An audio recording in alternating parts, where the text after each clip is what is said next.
The United States, what they decided to do in the final analysis was to support an invasion of the Congo.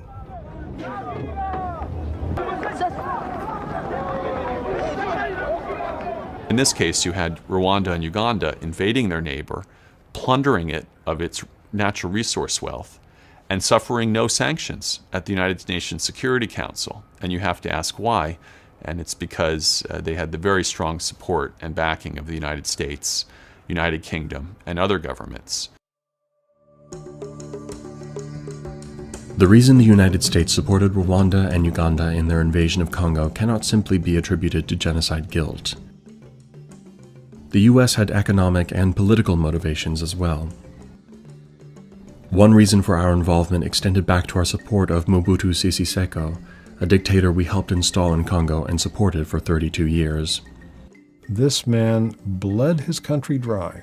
He extracted even more money from it than King Leopold did in his time, but Mobutu had a longer reign and a much more developed economy to plunder. And the United States was deeply complicit in that because we supported Mobutu lock, stock, and barrel. But after the Cold War ended, essentially in 1989, 1990, many of his backers, including the United States government and the French government, essentially abandoned him. He became a liability to them because he had such a bad human rights record. When Mobutu became an embarrassment, we helped Rwanda and Uganda overthrow him and install another dictator, and another.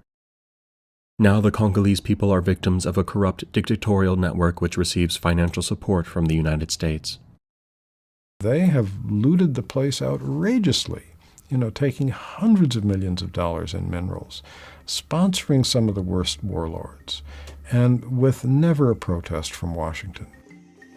The role the U.S. plays in Central Africa is complex. Historically, we've maintained influence in the area for access to minerals on which our economy and military rely, but our connection to Rwanda serves our interests in yet another way. A problem here is really a problem of political will in the United States. Why is Rwanda and why are Uganda important to the U.S. military? Precisely because we can have them do things in Africa that we don't wish to do ourselves. We can have their soldiers die if need be. We can have them deploy places if need be. And so having proxies, having allies, having clients who are willing to do your bidding becomes very important. The disciplined and organized armies of Rwanda and Uganda are useful for protecting American interests in Africa.